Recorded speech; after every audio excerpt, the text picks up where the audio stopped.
तुमच्या विश्वाचे निर्माते कुणी ब्रह्मा, विष्णू किंवा महेश नाही, तर तुमच्या विश्वाचे निर्माते तुम्हीच आहात, हा विश्वव्यापी संदेश देणारे तथागत गौतम बुद्ध 18 पगड जाती जमातीच्या मावळ्यांना एकत्र करून मनुवादी, वर्णवादी, जातीवादी व्यवस्था उद्ध्वस्त करून समतावादी राज्य स्थापन करणारे हिंदवी स्वराज्य संस्थापक युगप्रवर्तक छत्रपती शिवाजी महाराज आपल्याला मिळालेलं राज्य हे रयतेच्या हितासाठीच राबवायचं असा दृष्टिकोन ठेवून राजा असूनही ऋषितुल्य जीवन जगणारे आणि आपलं सर्व राज्य रयतेच्या हितासाठी पणाला लावणारे आरक्षणाचे जनक लोकराजा राजर्षी शाहू महाराज या देशातील 33 कोटी देव 2500 वर्ष जी विषमतावादी व्यवस्था बदलवू शकले नाहीत, ती विषमतावादी व्यवस्था 2 वर्ष 11 महिने आणि 18 दिवस अथक परिश्रमातून ज्या मानवाने राज्यघटना लिहून बदलवून दाखवली ते भारतीय राज्यघटनेचे शिल्पकार आणि विश्वरत्न डॉक्टर बाबासाहेब आंबेडकर या महामानवांना मी सर्वप्रथम वंदन करतो। आज 11 एप्रिल राष्ट्रपिता महात्मा ज्योतिबा फुले यांची जयंती।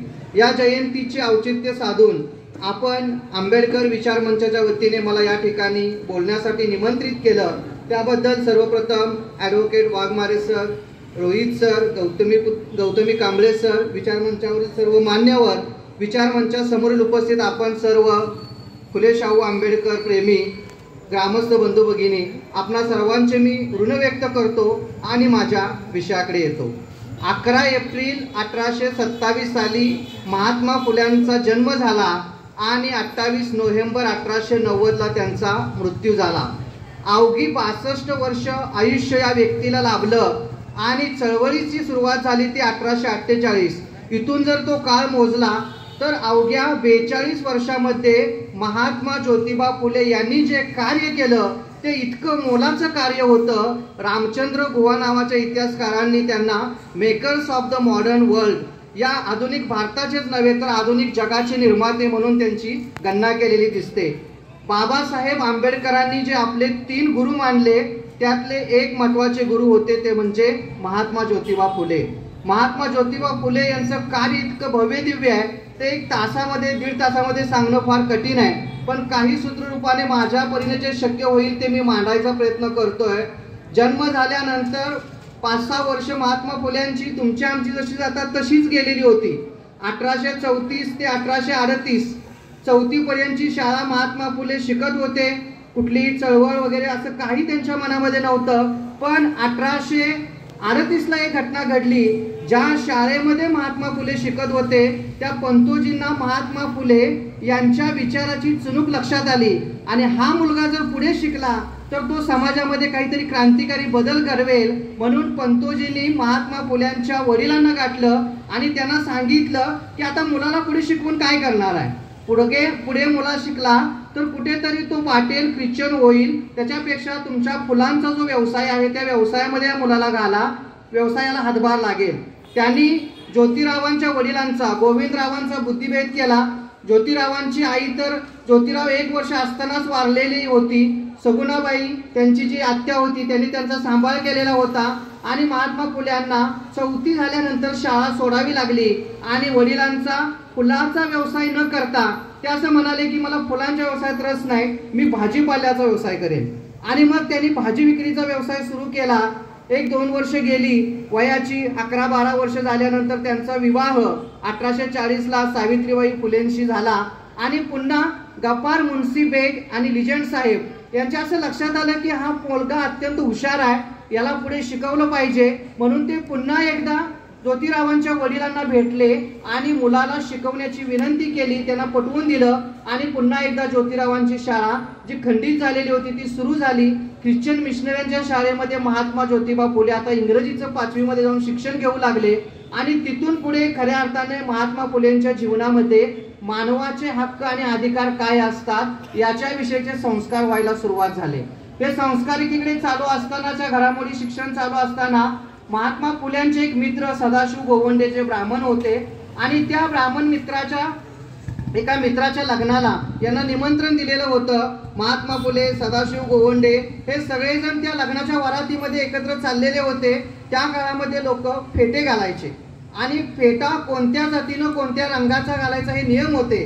त्यामुळे ब्राह्मणांच्या पंक्तीमध्ये एक वेगळा फोटा घातलेला मुलगा चालला हे पाहिल्यानंतर महात्मा फुल्यांना त्या पंक्तीमधून त्या वरातीमधून त्या लग्नाच्या हाकलून काढण्यात आलं. महात्मा फुले रडत रडत घरी आले आणि आपल्या वडिलांना तो किस्सा सांगितला. त्यावेळेला ज्योतिरावांचे जे वडील होते गोविंदराव, ते म्हणाले की तुझं नशीब समज की आज पेशवाई नाही. जर आज पेशवाई असती तर कदाचित तू जिवंत देखील दिसला नसता. आणि मग महात्मा फुल्यांचं तिथून खरं अर्थानं चिंतन सुरू झालं की माणसाला माणसाच्या बरोबरीने चालता येत नाही असा कसा धर्म असू शकतो. तसा बुद्धांना प्रश्न पडला होता की माणसाने माणसांना मारणं हा क्षत्रियाचा धर्म कसा असू शकतो. तसा इथे फुलांना प्रश्न पडला की एक माणूस दुसऱ्या माणसाच्या सोबत जाऊ शकत नाही असा धर्म कसा काय असू शकतो. आणि मग ते धर्माच्या चिंतनाला लागले. हळूहळू त्यांच्या असं लक्षात आलं, शूद्र, अतिशूद्र, स्त्रिया यांच्या वाट्याला जे दैन्य आलेलं आहे त्याचं कारण काय याचं ते चिंतन करत गेले. आणि चिंतनातून त्यांना एक सूत्र गवसलं. ते सूत्र होतं, विद्येविना मती गेली, मतीविना नीती गेली, नीतीविना गती गेली, गतीविना वित्त गेले, वित्ताविना शूद्र खचले, एवढे सगळे अनर्थ एका विद्येने केले. मग महात्मा फुल्यांना हा प्रश्न पडला की जर एवढे अनर्थ सगळे एक विद्या नाही मिळाली, शिक्षण नाही मिळालं म्हणून होत असेल तर मग आम्हाला विद्या का घेऊ नाही दिली. इतक्या वर्षामध्ये शूद्र, अतिशूद्र, स्त्रिया यांना शिक्षणापासून का वंचित ठेवलं. आणि मग महात्मा फुल्यांनी धर्मग्रंथ वाचायला चालू केले. महात्मा फुल्यांचा गुलामगिरी हा जर ग्रंथ वाचला तर एका अनुभवामध्ये जेवढी ताकद आहे विध्वंसाची त्याच्यापेक्षा प्रचंड मोठी विचारांची ताकद या गुलामगिरी ग्रंथामध्ये असल्याचं बाबासाहेबांनी नमूद केलेलं आहे. इतका प्रचंड ताकदीचा ग्रंथ आहे. या ग्रंथामध्ये महात्मा फुल्यांनी अनेक प्रश्न उपस्थित केलेले आहेत. महात्मा फुल्यांच्या पुढे प्रामुख्याने 3 प्रश्न होते की धर्मग्रंथ कुणी लिहिले, हा पहिला प्रश्न होता. जे धर्मग्रंथ स्त्री, शूद्र, अतिशूद्रांना शिक्षणाचा अधिकार नाकारतात, सगळे हक्क अधिकार नाकारतात, हे धर्मग्रंथ कुणी लिहिले. तर महात्मा फुल्यांना हा प्रश्न पडला. त्याचं उत्तर होतं धर्मग्रंथ हे माणसानेच लिहिले. आजपर्यंत कुठल्याही धर्माचा पुरोहित असं कधीही म्हणत नाही की धर्मग्रंथ माणसाने लिहिले. मग तो ख्रिश्चन धर्म असो, इस्लाम धर्म असो की कोणताही धर्म असो, त्यांचं असं म्हणणं आहे की धर्मग्रंथ हे ईश्वरानेच लिहिले किंवा त्याचा कुणीतरी अवतार इथे आला आणि त्या अवतारी व्यक्तीने लिहिले, सामान्य माणसानं धर्मग्रंथ लिहिले नाहीत असं त्यांचं सांगणं होतं. पण महात्मा फुल्यांनी हा निष्कर्ष काढला की धर्मग्रंथ कोणत्या ईश्वराने लिहिले नाहीत तर ते माणसानेच लिहिले. मग पुन्हा महात्मा फुल्यांना दुसरा प्रश्न होता, माणसामध्ये कुणी लिहिले, स्त्रियांनी लिहिले का पुरुषांनी लिहिले. मग महात्मा फुले त्याचं उत्तर देतात की माणसांमध्ये धर्मग्रंथ हे फक्त पुरुषांनीच लिहिले. मग तो ख्रिश्चन असू द्या, इस्लाम असू द्या, हिंदू असू द्या, कुठलाही धर्मग्रंथ घ्या ते पुरुषांनीच लिहिले. आणि मग महात्मा फुल्यांना जो प्रश्न होता की धर्मामध्ये सगळेच्या सगळे विशेषाधिकार पुरुषांकडे, लग्न करायचा अधिकार पुरुषांना, निर्णय घ्यायचा अधिकार पुरुषांना, संपत्तीचा अधिकार पुरुषांना, सगळे हक्क अधिकार पुरुषांकडे आणि जबाबदाऱ्या मात्र स्त्रियांच्याकडे. असं का घडलं? कारण धर्मग्रंथ लिहिणारे हे पुरुषच होते. आणि सृष्टीचा नियम असा आहे, ज्याच्या हातामध्ये लाठी असते ना त्याची भैस असते, ज्याच्या हातात लेखणी असते त्याची कहाणी असते. त्यामुळे धर्मग्रंथ पुरुषांनी लिहिले, त्यामुळे सगळे विशेषाधिकार पुरुषांनी आपल्या बाजूला घेतले आणि स्त्रियांच्या वरती धर्माच्या नावावरती सगळी बंधनं आणि जबाबदाऱ्या घातल्या. हा निष्कर्ष महात्मा फुल्यांनी काढला. आणि मग त्यांना असा प्रश्न एक मूलभूत पडला की मग या सगळ्या निर्मितीमध्ये निदान पुरुषांना तरी हक्क अधिकार पाहिजे होते शिक्षणाचे. स्त्रियांच्या वाट्याला राहू द्या, पुरुषांनी लिहिले, मग पुरुषांना का हक्क अधिकार दिले नाहीत सगळ्यांना. मग पुन्हा महात्मा फुले आणखी निष्कर्षाकडे येतात, धर्मग्रंथ हे उच्च वर्गातल्या लोकांनी लिहिले आणि त्यामुळे उच्च वर्गातल्या लोकांनी सगळे हक्क अधिकार आपल्याकडे घेतले आणि खालच्या वर्गातल्या लोकांना गुलाम म्हणून वागवलं. आणि मग महात्मा फुल्यांनी काही मूलभूत प्रश्न आपल्या डोक्यामध्ये जे आले ते गुलामगिरीमध्ये लिहिले. इथली वैदिक व्यवस्था अशी सांगत होती, ती काय म्हणते, सृष्टीची उत्पत्ती कशी झाली तर ते सांगतात की ऋग्वेदामध्ये 10वं मंडल आहे पुरुष सूक्त नावाचं, त्यामध्ये सृष्टीची उत्पत्ती कशी झाली हे मांडलेलं आहे. त्यामध्ये असं म्हटलंय, ब्रह्मदेवाने एक विराट पुरुषाचं रूप धारण केलं आणि या विराट पुरुषाचं रूप धारण केल्यानंतर विराट पुरुषाच्या मुखातून आणि डोक्यातून ब्राह्मण आले, विराट पुरुषाच्या दोन्ही बाहूंमधून क्षत्रिय आले, विराट पुरुषाच्या दोन्ही मांड्यांमधून वैश्य आले आणि विराट पुरुषाच्या पायामधून शूद्र आले आणि त्यामुळे हे देवानंच निर्माण केलेलं आहे. ब्राह्मण वरून आला म्हणून त्याने डोक्याचं आणि तोंडाचं काम करायचं. क्षत्रिय बाहूतून आला म्हणून त्याने तलवाऱ्या घ्यायच्या, लढाया खेळायच्या. वैश्य मांड्यातून आला मग त्याने व्यापार, शेती आणि पशुपालन करायचं. आणि शूद्र पायातून आले म्हणून त्याने इतरांची सेवा करायची. अशा प्रकारची एक व्यवस्था आपल्याकडे होती. महात्मा फुल्यांनी चिंतन केलं आणि गुलामगिरीमध्ये काही प्रश्न उपस्थित केले. पहिला प्रश्न असा होता, महात्मा फुले म्हणाले, जर ब्रह्मदेवाने ही सृष्टी निर्माण केली असं तुम्ही सांगताय, तर ब्रह्मदेव या सृष्टीमध्ये जेव्हा एकटेच होते, बाकी कुणीही नव्हतं, मग ब्रह्मदेव गरोदर कुणापासून राहिले? महात्मा फुले त्या काळामध्ये प्रश्न विचारतात जेव्हा विज्ञान एवढं प्रगत नव्हतं. त्यांचं असं मत होतं की गरोदर राहण्यासाठी स्त्री आणि पुरुष दोन्ही प्रजाती असाव्या लागतात आणि त्यांचं मिलन व्हावं लागतं. जोपर्यंत त्यांचं मिलन होत नाही तोपर्यंत गर्भ राहू शकत नाही. महात्मा फुले म्हणतात, जर ब्रह्मदेव एकटेच होते तर गर्भ कुणापासून राहिला? ठीक आहे म्हटले, राहिला तर राहिला. मग जर ब्राह्मणाचं बाळ ब्रह्मदेवाच्या तोंडातून येत असेल तर त्या ब्राह्मणाच्या बाळाचा गर्भ ब्रह्मदेवाच्या शरीरामध्ये नेमका कुठे वाढत होता? 7 महिने किमान गर्भ वाढावा लागतो तरच ते बाळ जिवंत राहू शकतं. त्याच्या आधी जर जन्मलं तर ते जिवंत राहू शकत नाही. मग हे जे ब्राह्मणाचं बाळ ब्रह्मदेवाच्या तोंडातून आलं असं म्हणता, ते कुठं राहत होतं? ब्रह्मदेवाच्या नेमकं शरीरामध्ये कुठे त्याची पिशवी होती? क्षत्रियाचं बाळ जे हातातून आलं त्याची पिशवी नेमकी कुठे वाढत होती? वैश्याचं बाळ जे मांडीतून आलं ते नेमकं कुठे ब्रह्मदेवाच्या गर्भामध्ये राहत होतं? आणि शूद्राचं बाळ पायातून आलं ते नेमकं 9 महिने कुठे वाढत होतं? असा महात्मा फुले प्रश्न विचारतात. पुढचा प्रश्न ते गुलामगिरीमध्ये उपस्थित करतात की ब्रह्मदेवाने या 4 बाळांना जन्म दिला. 4 बाळांना जन्म दिल्यानंतर बाळ ब्राह्मणाचा असो की शूद्राचा असो, भूक सगळ्यांनाच लागते. भूक काय जात पाहून कधी लागत नसते किंवा वर्ण पाहून लागत नसते. मग ब्रह्मदेवाचं बाळ रडल्यानंतर, या ब्राह्मणाचं बाळ रडल्यानंतर ब्रह्मदेवाने त्या बाळाला स्तनपान कुठून केलं? नेमकी ब्रह्मदेवाला स्तन तरी किती होती?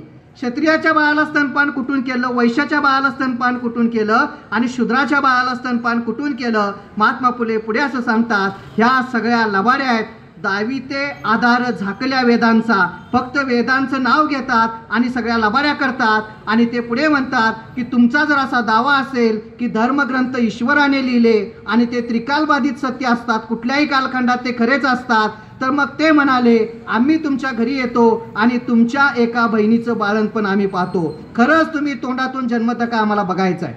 जर तुम्ही तोंडातून जन्मत नसाल तर तुम्ही आमच्या घरी या, मग आमच्या एका आई बहिणीचं बाळणपण पहा. खरंच आम्ही पायातून जन्मतो का एकदा पाहूया. जर तुम्ही तोंडातून जन्मत नसाल, आम्ही पायातून जन्मत नसू, सगळे एकाच योनीतून जन्मत असतील, तर मग हा वेदाचा आधार देऊन भेदभाव कशाला करता?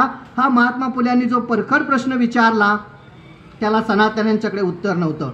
महात्मा फुल्यांनी चिंतन केलं की ही व्यवस्था जर बदलवायची असेल तर आपणाला सगळ्यात महत्त्वाचं शिक्षणापासून सुरुवात करावी लागेल. मग शिक्षणापासून सुरुवात करताना स्त्रीला शिक्षण द्यायचं की पुरुषाला, हा प्रश्न महात्मा फुल्यांच्या पुढे होता. त्याने असं म्हटलं की पुरुष शिकला की तो एकटा शिकतो, पण स्त्री जर शिकली तर ती माहेर आणि सासर या दोन्हीकडची कुटुंब शिकवते, त्यांच्यावरती संस्कार करते. कारण स्त्री ही संस्काराची वाहक असते. त्यामुळे स्त्रियांना शिक्षण दिलं तर माहेर आणि सासर या दोन्हीकडची कुटुंब शिकतील, संस्कारित होतील. म्हणून महात्मा ज्योतिराव फुले यांनी 1848 साली मुलींची पहिली शाळा बिडेवाड्यामध्ये काढायची ठरवली. पण त्यांच्या पुढे प्रश्न होता की या मुलींना शिकवायचं कोणी? कारण पुरुष जर शिकवायला लागला तर लोक मुली पाठवणार नाहीत. आणि म्हणून महात्मा फुल्यांनी आपल्या स्वतःच्या पत्नीला शिकवलं. मिसेस फरार नावाचे तेव्हा एक ट्रेन शिक्षिका होती, त्यांच्याकडून जाऊन त्यांनी ट्रेन शिक्षिका महात्मा फुल्यांनी आपल्या पत्नीला बनवलं. आणि 1 जानेवारी 1848 साली बिडेवाड्यामध्ये पहिली मुलींची शाळा भरली. त्या शाळेमध्ये पहिल्या दिवशी 6 मुली होत्या. पहिल्या दिवशी 6 मुली होत्या, त्यातल्या 4 ब्राह्मण होत्या, 1 मराठा होती आणि 1 धनगर होती. त्या मुली घरी जायच्या आधी सनातनी त्यांच्या घरामध्ये पोहोचले, त्या मुलींच्या, आणि आई वडिलांना सांगायला लागले, हे काय करताय तुम्ही? धर्मशास्त्रामध्ये मुलींनी शिकू नये असं सांगितलंय. मुली शिकल्या तर धर्म बुडतो, संस्कृती नष्ट होते. मुलींचं काम चूल आणि मूल एवढंच आहे, त्यामुळे त्यांनी तेवढंच करावं. मुली जर शिकल्या आणि स्वयंपाक केला तर स्वयंपाकात आळ्या होतात, आणि मुली शिकल्या तर सासरच्या आणि माहेरच्या किती किती पिढ्या नरकात जातील याची वर्णनं सगळी त्या आई वडिलांना सांगितली. दुसऱ्या दिवशी शाळेत मुली यायच्या गायब झाल्या. महात्मा फुले पुन्हा जायचे, त्या पालकांचं प्रबोधन करायचे, पुन्हा त्या मुलींना शाळेत घेऊन यायचे. अशा पद्धतीने महात्मा फुल्यांनी शाळा सुरू केली. एक एक विद्यार्थिनी वाढायला लागले. महात्मा फुल्यांची शाळा बघता बघता 1848 पासून 1852 पर्यंत पुणे असेल, जुन्नर असेल, सावित्रीबाई फुलेंचं नायगाव असेल, या सगळ्या परिसरामध्ये जवळपास 18 शाळा सुरू झाल्या. सनातन्यांचं डोकं कवळलं की इतक्या जर शाळा सुरू झाल्या आणि लोक शिकली तर ते उद्या आपणाला देव मानणार नाहीत, आपणाला प्रश्न विचारायला लागतील. मग त्यांनी ही शिक्षण व्यवस्था कशी बंद पडेल यासाठी प्रयत्न चालू केले. पहिल्यांदा त्यांनी सावित्रीबाई फुले यांच्यावरती शेण टाकलं, दगड टाकले, घाणेरडं पाणी टाकलं, पण सावित्रीबाई हटल्या नाहीत. त्या 2 साड्या घेऊन जायच्या. जेव्हा त्या रस्त्याने चालायच्या तेव्हा त्यांच्या अंगावरती कोणी शेण मारायचं, दगड मारायचे, चिखल फेकायचे. तशाच त्या शाळेत जायच्या. शाळेत गेल्या की ती साडी बदलायच्या, धुवून टाकायच्या, दुसरी साडी घालायच्या, शिकवायच्या आणि पुन्हा घरी येताना हाच कार्यक्रम असायचा. एक दिवस तर त्यांनी 3-4 भले मोठे पैलवान पाठवले सावित्रीबाई फुले यांना मारण्यासाठी. पण सावित्रीबाई फुले या अत्यंत धीट होत्या. जेव्हा तो भलेलट्ट पैलवान सावित्रीबाईंच्या पुढे धावला तेव्हा एक सणकण त्याच्या कानाखाली लगावली, त्यामुळे ते पुढे सरकले नाहीत. पण महात्मा फुल्यांना असं वाटत होतं की सावित्रीबाईंच्या जीवाला धोका आहे, हिच्या संरक्षणाची काहीतरी व्यवस्था करायला हवी. म्हणून त्यांनी आपले गुरु लहुजी साळवे यांना सांगितलं की हे एक शिक्षणाचं काम सुरू आहे आणि त्याला तुमचं संरक्षण हवं. तेव्हा लहुजी साळवे यांनी महात्मा फुल्यांच्या शिक्षणाला संरक्षण दिलं. लहुजी साळवे हे गुरूंचे गुरु आहेत, ते महात्मा फुल्यांचे गुरु आहेत. ते उमाजी नायकांच्या सारखे जे आद्य क्रांतिकारक होते, नंतर वासुदेव बळवंत फडके होते. या वासुदेव बळवंत फडक्यांना या वासुदेव बळवंत फडक्यांना देखील लहुजी साळवेंनी शिकवलं. पुढे जे सावरकरांच्या पटडीतले काही क्रांतिकारक होते, अगदी टिळक होते, त्यांना सुद्धा याच लहुजी वस्ताद साळवेंनी शिकवलेलं आहे. लक्षात घ्या, ते गुरूंचेही गुरु होते. प्रचंड मोठी ताकद त्यांच्याकडे होती. लहुजी वस्ताद साळव्यांच्या वडिलांनी पेशवाईमध्ये फार मोठा पराक्रम गाजवलेला होता आणि त्यामुळे त्यांच्याकडे शेकडो पैलवान वेगवेगळ्या प्रकारचं सैनिकी शिक्षण घेत होते. जेव्हा लहुजी वस्ताद साळवेंची ताकद महात्मा फुल्यांच्या पाठीशी उभा राहिली तेव्हा मात्र त्यांना ही शाळा बंद करता येईना. मग त्यांनी ज्योतिराव फुल्यांच्या वडिलांना पकडलं, गोविंदरावांना पकडलं आणि त्यांनी सांगितलं की तुमचा मुलगा आणि सून जे काही काम करतायत ते अत्यंत चुकीचं करतायत, धर्मबाह्य काम करतायत, ते धर्म बुडवायला निघालेत, त्यांना या कामापासून रोका, नाहीतर आम्ही तुमच्या कुटुंबावर बहिष्कार घालू. बहिष्काराचं फार मोठं शस्त्र प्राचीन काळापासून त्यांच्याकडे आहे. त्यांनी ज्ञानेश्वरांच्या वडिलांवरती देखील असाच बहिष्काराचं शस्त्र अवलंबलं होतं. ज्ञानेश्वरांची शेवटपर्यंत मुंजी झाली नाही, हे लक्षात घ्या. ज्ञानेश्वर जरी आज त्यांना पूजेसाठी, अर्चेसाठी, पैशासाठी पाहिजे असले तरी त्यांच्या घरामध्ये मुलांची नावं कधी ज्ञानेश्वर नसतात. इतका बहिष्काराचं शस्त्र त्यांचं खतरनाक असतं. महात्मा फुल्यांना प्रश्न पडला की आपण जे काम सुरू केलंय त्याचा त्रास आपणाला आणि आपल्या पत्नीला ठीक आहे, पण आपल्यामुळे आपल्या वडिलांना आणि आपल्या कुटुंबातल्या भावांना वगैरे नको. म्हणून महात्मा फुल्यांनी राहतं घर सोडलं आणि ते पुण्यामध्ये आपणाला कुणी घर देतंय करायला हे पाहायला निघाले. दुर्दैवाची गोष्ट अशी की महात्मा फुल्यांचे अनेक मित्र असताना सुद्धा पुण्यामध्ये त्यांनी कुणीही त्यांना हिंदू धर्मीय मित्राने घर दिलं नाही. शेवटी महात्मा फुल्यांना उस्मान शेख नावाच्या एका मुस्लिम बांधवाने घरामध्ये राहायला जागा दिली. उस्मान शेख आणि फातिमा शेख या मुस्लिम बांधवांनी जागा दिली आणि महात्मा फुले, सावित्रीबाई बराच काळ तिथेच राहिल्या आणि तिथून त्यांनी शिक्षणाची क्रांती सुरू केली. त्यानंतर मग आता हेही शस्त्र निकामी झाल्यानंतर त्यांनी 2 मारेकरी शोधले जे महात्मा फुले आणि सावित्रीबाई फुले यांना ठार करतील. धोंडीराम कुंभार नावाचा एक व्यक्ती होता आणि दुसरा रामोशी समाजाचा एक व्यक्ती होता. या लोकांना त्यावेळेला 1,000 रुपये दिले सावित्रीबाई फुले आणि महात्मा फुले यांना मारण्यासाठी. आता त्या 1,000ची किंमत किती होती त्या काळामध्ये? त्या काळामध्ये सोनं 10 रुपये तोळा होतं. 10 रुपये तोळा जेव्हा सोनं होतं त्या काळामध्ये या दोघांना 1,000 रुपये म्हणजे आजच्या हिशोबामध्ये 100 तोळा आपण सोनं घेऊ शकतो. म्हणजे आज जर सोनं 60,000ने धरलं तर किती होऊ शकेल? 5-8 लाखाच्या घरापर्यंत किंमत जाईल. इतकी मोठी रक्कम सनातन्यांनी या महात्मा फुल्यांना आणि सावित्रीबाईंना मारण्यासाठी दिली या दोघांच्याकडे. धोंडीराम कुंभार आणि तो रोडे व्यक्ती रात्रीची तलवार घेऊन ते गेले मारण्यासाठी. त्यावेळेला महात्मा फुले विधवांची जी बाळं होती ती मांडीवरती घेऊन खेळवत होते. आणि ते सगळं चित्र त्या दोघांनी पाहिलं की यांना तर मुलबाळच नाही, पण ज्या विधवा फसवल्या गेलेल्या होत्या त्या विधवांची बाळक पण हे दोघे करत होते आणि त्या मुलांचा सांभाळ करत होते, रात्र जागून त्या मुलांचा ते सांभाळ करतायत. हे सगळं चित्र पाहिल्यानंतर त्यांच्या मनामध्ये पाझर फुटला की आपण काहीतरी चुकीचं करतोय पैशासाठी. त्यांनी आपल्या हातामध्ये नेलेली कुऱ्हाड होती, तलवार होती, ती खाली टाकली. महात्मा फुल्यांना पाया पडले आणि म्हटले की आमचं फार मोठं चुकलंय, आता आम्ही तुमचे संरक्षक म्हणून उभे राहू. याच धोंडीराम कुंभाराला महात्मा फुले यांनी पुढे काशीला पाठवलं. काशीमध्ये जाऊन धोंडीराम कुंभाराने वेदाचं ज्ञान घेतलं आणि शृंगेरी मठाच्या शंकराचार्यांचा पराभव केला आणि त्या शृंगेरी मठाच्या शंकराचार्यांनी याच धोंडीरामाला पंडितराव हा किताब दिला. याच धोंडीरामाने पुढे वेदाचार हा ग्रंथ लिहिला. इतक्या क्रांतिकारी ताकद महात्मा फुले आणि सावित्रीबाईंच्या मध्ये होती. शिक्षण सुरू झालं. हळूहळू महात्मा फुल्यांच्या शाळेमध्ये मुली वाढायला लागल्या. तसं सनातन्यांचं डोकं खवळलं. पुन्हा ऑब्झर्वर नावाचं एक वर्तमानपत्र होतं त्या काळामध्ये, जे उच्चवर्णीयांच्यासाठी वागत होतं किंवा त्यांचे हितसंबंध जपत होतं. त्यांनी एक लेख लिहिला. त्यामध्ये असं म्हटलंय, सावित्रीबाई फुलेंच्या खाजगी शाळेमध्ये मुलींची जी संख्या आहे ती आपल्या सरकारी शाळेतल्या मुलांच्या दुप्पट आहे. किती गंमत आहे पहा की दुप्पट संख्या एवढा त्रास देऊन सुद्धा, आणि नुसती संख्या नाही तर ते म्हणाले की त्या शाळेतल्या मुली इतक्या हुशार आहेत, जर त्यांची आणि आपल्या मुलांची स्पर्धा झाली तर आपल्या मुलांचा त्यांच्या पुढे टिकाव लागणार नाही. आणि झालंही तसंच. 1852ला जेव्हा या मुलींची परीक्षा घ्यायला सुरुवात झाली तेव्हा या 18 पगड जाती जमातीतली जी बांधव होती, ज्यांनी आपल्या मुली या शाळेमध्ये पाठवलेल्या होत्या, आपल्या मुली परीक्षा कशा देतात हे बघण्यासाठी सगळे विश्रामबाग वाड्याकडे निघाले. इंग्रजांचं त्यागाचं रेकॉर्ड असं सांगतं, 3000 पालक विश्रामबाग वाड्याच्या आसपास सगळे बसले होते आपल्या मुली परीक्षा कशा देत आहेत बघण्यासाठी. आता मुली बघण्यासाठीचा कार्यक्रम असतो, पण परीक्षा देण्यासाठीचा आणि पदासाठी पाण्याचा नसतो. आता कॉपी पुरवणारे आई बाप निघाले, आपल्या मुलांना कॉपी पुरवून पास करणारे. पण त्यावेळेला आपली मुलं किती प्रामाणिकपणे अभ्यास करतायत आणि परीक्षा देत आहेत हे पाहण्यासाठी 3000 पालक जमलेले होते. पहिलीतल्या एका मुलीला काही प्रश्न विचारले आणि ते प्रश्न अस्खलित इंग्रजीमध्ये होते. महात्मा फुल्यांच्या शाळेचं वैशिष्ट्य असं होतं, त्या शाळेमध्ये इंग्रजीमध्ये शिकवलं जायचं. महात्मा फुल्यांनी असं म्हटलंय की शाळेमध्ये फक्त इंग्रजी शिक्षण नाही तर प्रत्येकाला कंपल्सरी शेतीचं शिक्षण दिलं जाईल, कारण पुढे त्याला शेती देखील करता आली पाहिजे.